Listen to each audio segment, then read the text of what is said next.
Kitchen. ഇന്നത്തെ recipe dates വെച്ചിട്ട് ചെയ്യാൻ പറ്റുന്ന ഈസി ആയിട്ടുള്ളൊരു സ്വീറ്റിൻ്റെ റെസിപ്പി ആട്ടോ. പെട്ടെന്ന് തന്നെ ഉണ്ടാക്കിയെടുക്കാം. നമുക്കിപ്പോൾ ഒരു പാർട്ടിക്കൊക്കെ സെർവ് ചെയ്യണമെന്നുണ്ടെങ്കിൽ പെട്ടെന്ന് തന്നെ ചെയ്തെടുക്കാൻ പറ്റിയ അടിപൊളി സ്വീറ്റാണിത്. നമ്മളിപ്പോൾ പുഡിങ്ങൊക്കെ ഉണ്ടാക്കിയെടുക്കാനും പിന്നെ തണുത്ത് കിട്ടാനൊക്കെ സമയം വേണം. ഇത് അത്രയൊന്നും സമയം വേണ്ട, പെട്ടെന്ന് തന്നെ ഉണ്ടാക്കിയെടുക്കാം. അപ്പോൾ എങ്ങനെയാണ് ഈ ഒരു ഡേറ്റ്സ് വെച്ചിട്ടുള്ള സ്വീറ്റ് ഉണ്ടാക്കിയെടുക്കാൻ നോക്കാം. അതിനു വേണ്ടിയിട്ട് ഒരു പാൻ ചൂടാക്കാൻ വെച്ചിട്ടുണ്ട്. ഇതിലേക്ക് ഒരു 2 ടേബിൾ സ്പൂണോളം നെയ്യാണ് ചേർത്ത് കൊടുക്കുന്നത്. നെയ്യിൽ തന്നെ ചെയ്യണം കേട്ടോ, നെയ്യാണ് ഇതിൻ്റെ ആ ഒരു ടേസ്റ്റ്. നെയ്യ് അത്യാവശ്യം ചൂടായി വന്നാൽ നമുക്കിതിലേക്ക് ഡേറ്റ്സ് ചേർത്ത് കൊടുക്കണം. ഞാനിപ്പോൾ ഒരു 1.5 കപ്പോളം ഡേറ്റ്സാണ് എടുത്തിട്ടുള്ളത്. ഈ ഒരു ഡേറ്റ്സ് നല്ല സോഫ്റ്റ് ആയിട്ടുള്ള ഡേറ്റ്സ് ആട്ടോ. അപ്പോൾ ഏത് ഡേറ്റ്സ് വേണമെങ്കിലും നിങ്ങൾക്ക് എടുക്കാം. കുറച്ച് ഹാർഡായിട്ടുള്ളതൊക്കെ ആണെങ്കിൽ കുക്കിംഗ് ടൈം കുറച്ച് കൂടുന്നേ ഉള്ളൂ, വേറെ കുഴപ്പമൊന്നുമില്ല. ഇത്രയും നല്ല സോഫ്റ്റ് ആയിട്ടുള്ള ഡേറ്റ്സ് എടുക്കുകയാണെങ്കിൽ പെട്ടെന്ന് തന്നെ റെഡിയായി കിട്ടും. ഒരു 5-10 മിനിറ്റ് കൊണ്ട് തന്നെ ഇതിൻ്റെ ആ ഒരു ഇത് റെഡിയായി കിട്ടും. ഇതിൻ്റെ കുരുവൊക്കെ കളഞ്ഞിട്ട് നന്നായിട്ട് കഴുകി എടുത്തിട്ടുണ്ട്. അത് ഈ ഒരു നെയ്യിലേക്ക് ആഡ് ചെയ്യാം.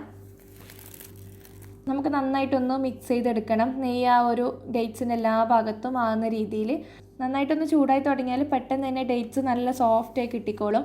അപ്പോൾ ഒരു മീഡിയം ഫ്ലെയിമിൽ വെച്ചിട്ട് നമുക്കിതുപോലെ ഒന്ന് ഇളക്കിക്കൊണ്ടിരിക്കുക. പെട്ടെന്ന് തന്നെ റെഡി ആയി കിട്ടും കേട്ടോ. നമുക്കിതുപോലെ നന്നായിട്ട് മാഷ് ചെയ്യാൻ പറ്റും സോഫ്റ്റായി വന്നാൽ. അപ്പോൾ ഇതുപോലെ ഏകദേശം ഒന്ന് സോഫ്റ്റായി കിട്ടിയിട്ടുണ്ട്. ഇനി നമുക്കിതിലേക്ക് മിൽക്ക് മെയ്ഡാണ് ചേർത്ത് കൊടുക്കേണ്ടത്. നമ്മളിതിൽ വേറെ പഞ്ചസാര ഒന്നും ചേർക്കുന്നില്ല ഡേറ്റ്സ് ആയതുകൊണ്ട്. അപ്പോൾ മിൽക്ക് മെയ്ഡ് ആ ഒരു ബൈൻഡിങ് കിട്ടാൻ വേണ്ടിയിട്ടാണ് ചേർക്കുന്നത്, നല്ലൊരു മാവ് പരുവത്തിലായി കിട്ടാൻ വേണ്ടിയിട്ട്. അപ്പോൾ ടോട്ടലി 2 ടേബിൾ സ്പൂണോളം മിൽക്ക് മെയ്ഡാണ് ചേർക്കുന്നത്. അപ്പോൾ നിങ്ങൾ എത്ര ഡേറ്റ്സ് എടുക്കുന്നോ അതിനനുസരിച്ചിട്ട് മാറ്റം ഉണ്ടാവും. ആദ്യം ഞാൻ ഒരു 1.5 ടേബിൾ സ്പൂണോളം ചേർത്തിട്ട് നന്നായിട്ടൊന്ന് മിക്സ് ചെയ്ത് നോക്കി.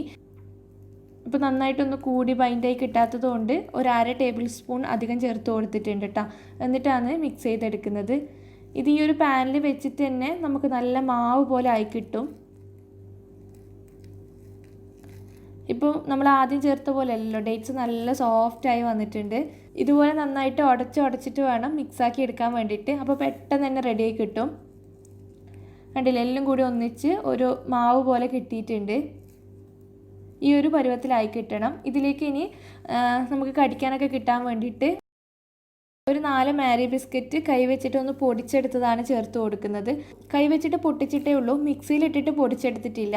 അങ്ങനെ ചെയ്യണ്ട കേട്ടോ. നമുക്കിത് മിക്സ് ചെയ്തുകൊണ്ടിരിക്കുമ്പം അത്യാവശ്യം പൊടിഞ്ഞ് കിട്ടും. അപ്പോൾ ആദ്യം തന്നെ നന്നായിട്ട് പൊടിച്ച് ചേർക്കുകയാണെങ്കിൽ നമുക്ക് ആ ഒരു ക്രഞ്ചി ആയിട്ട് കടിക്കാനൊന്നും കിട്ടൂല. അതിൻ്റെ കൂടെ തന്നെ ഞാൻ നട്ട്സും കൂടി ചേർത്ത് കൊടുത്തിട്ടുണ്ട്. കുറച്ച് ബദാം കട്ട് ചെയ്തതും പിന്നെ പിസ്തയാണ് ചേർത്തത്. ഏത് നട്ട്സ് വേണമെങ്കിലും നിങ്ങൾക്ക് യൂസ് ചെയ്യാം. പിന്നെ അണ്ടിപ്പരിപ്പൊക്കെ ചേർക്കുകയാണെങ്കിൽ ജസ്റ്റ് ഒന്ന് പാനിലൊന്ന് വറുത്തിട്ട് വേണം ചേർക്കാൻ വേണ്ടിയിട്ട്. അപ്പോൾ നട്ട്സൊക്കെ ഞാൻ കട്ട് ചെയ്തിട്ടാണ് ഇട്ട് കൊടുത്തിട്ടുള്ളത്. അപ്പോൾ ഈ ഒരു ബിസ്ക്കറ്റിന് പകരം ഏത് ബിസ്ക്കറ്റ് വേണമെങ്കിലും എടുക്കാം. പിന്നെ ക്രീമൊന്നും വരുന്നതല്ല കേട്ടോ, പിന്നെ നല്ല സാൾട്ട് വരുന്നതും എടുക്കണ്ട. പിന്നെ മാരി ബിസ്ക്കറ്റ് നട്ട്സൊക്കെ ചേർക്കുന്ന സമയത്ത് നമുക്ക് ഫ്ലെയിം ഓഫ് ചെയ്യാം കേട്ടോ. പിന്നെ ഫ്ലെയിമിൻ്റെ ആവശ്യമൊന്നുമില്ല. ഇതുപോലെ നന്നായിട്ടൊന്ന് മിക്സ് ചെയ്തെടുക്കണം. ഒരു ചപ്പാത്തി മാവൊക്കെ പോലെ നന്നായിട്ട് കുഴഞ്ഞ് വരണം. അപ്പോൾ ഇത് പാനിലിട്ടിട്ട് ഇങ്ങനെ ചെയ്യാം. ഫ്ലെയിം ഓഫ് ചെയ്തിട്ടാണല്ലോ ഉള്ളത്. ഒരു 10 മിനിറ്റ്, മാക്സിമം 10 മിനിറ്റ് ആവട്ടെ ഇത് റെഡിയായി കിട്ടാൻ വേണ്ടിയിട്ട്, ഈ ഒരു പാനിൽ വെച്ച് ചെയ്യുന്നത്. അപ്പോൾ ഇനി നമുക്കിത് ഷേപ്പ് ചെയ്തെടുക്കാൻ വേണ്ടിയിട്ട് ഞാനൊരു കട്ടിംഗ് ബോർഡിലേക്കാണ് മാറ്റുന്നത്. കൗണ്ടർ ടോപ്പിൽ ഇട്ടാലും മതി. എന്നിട്ട് നല്ല ചൂടുണ്ടാവും. അപ്പം ഒരു ലൈറ്റ് ചൂടോടെ വേണം നമുക്കിത് ഷേപ്പ് ചെയ്തെടുക്കാൻ വേണ്ടിയിട്ട്. അപ്പോൾ ഞാൻ ഫസ്റ്റ് ഒന്ന് തവി വെച്ചിട്ടൊന്ന് കുഴച്ച് റെഡിയാക്കിയിട്ട് നമ്മുടെ കട്ടിംഗ് ബോർഡിൽ കുറച്ച് നെയ്യൊന്ന് പുരട്ടി കൊടുക്കണം. എന്നിട്ട് ഇതുപോലെ കൈ വെച്ചിട്ട് നന്നായിട്ട് റോൾ ചെയ്തെടുക്കുക. നല്ല ചൂടുണ്ടാവും. നല്ല ചൂടുള്ള സമയത്ത് ചെയ്യണ്ട കേട്ടോ, ചെറുതായിട്ടൊന്ന് ചൂടാറി കഴിഞ്ഞിട്ട് ചെയ്താൽ മതി. ഇതുപോലെ നന്നായിട്ടൊന്ന് റോൾ ചെയ്തെടുക്കുക.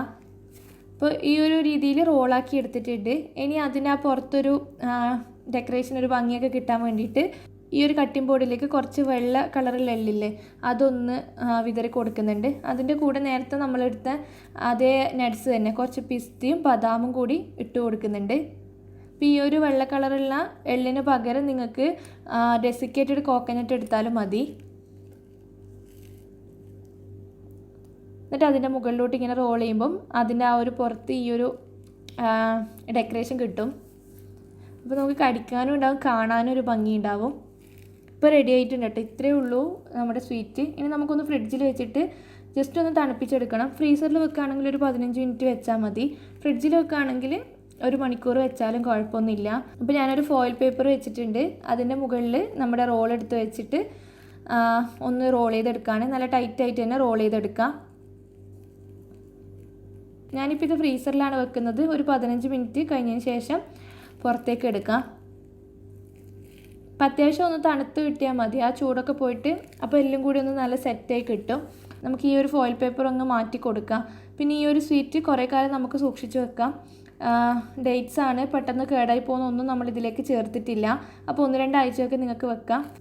പിന്നെ നിങ്ങൾക്ക് പുറത്തേക്കൊക്കെ കൊടുത്തേക്കണം എന്നുണ്ടെങ്കിൽ ഉണ്ടാക്കിയിട്ട് കൊടുത്തേക്കാം, ഒരു കുഴപ്പമില്ല. നമുക്കിനി ഇത് കട്ട് ചെയ്യാം. നിങ്ങൾ ഇഷ്ടം പോലെ കട്ട് ചെയ്തെടുക്കാം. ഞാൻ ആദ്യം ഒന്ന് ഷേപ്പാക്കി എടുത്തതിന് ശേഷം ചെറിയൊരു കനത്തിലാണ് കട്ട് ചെയ്തെടുക്കുന്നത്. ഇതുപോലെയാണ് ഉണ്ടാവുക. ഇതുപോലെ തന്നെ എല്ലാം കട്ട് ചെയ്തെടുക്കുക. അപ്പോൾ നല്ല ടേസ്റ്റി ആയിട്ടുള്ള ഒരു സ്വീറ്റാണിത്. ഡേറ്റ്സ് ആയതുകൊണ്ട് നല്ല സോഫ്റ്റാണ്. പിന്നെ നമുക്ക് ആ ബിസ്ക്കറ്റും നട്ട്സൊക്കെ കഴിക്കുമ്പോൾ നല്ലൊരു ക്രഞ്ചിനെസ്സും ഒക്കെ ഉള്ള ഒരു അടിപൊളി സ്വീറ്റാണ്. പെട്ടെന്ന് തന്നെ ഉണ്ടാക്കിയെടുക്കാമല്ലോ. അപ്പോൾ എന്തായാലും ഒന്ന് ട്രൈ ചെയ്ത് നോക്കിയിട്ട് ഫീഡ്ബാക്ക് പറയുക. വീഡിയോ ഇഷ്ടപ്പെടുകയാണെങ്കിൽ ലൈക്ക് ചെയ്യുക, ഷെയർ ചെയ്യുക. ഇതുവരെ സബ്സ്ക്രൈബ് ചെയ്യാത്തവരാണെങ്കിൽ ഇഷ്ടപ്പെടുകയാണെങ്കിൽ സബ്സ്ക്രൈബ് ചെയ്യണേ. താങ്ക്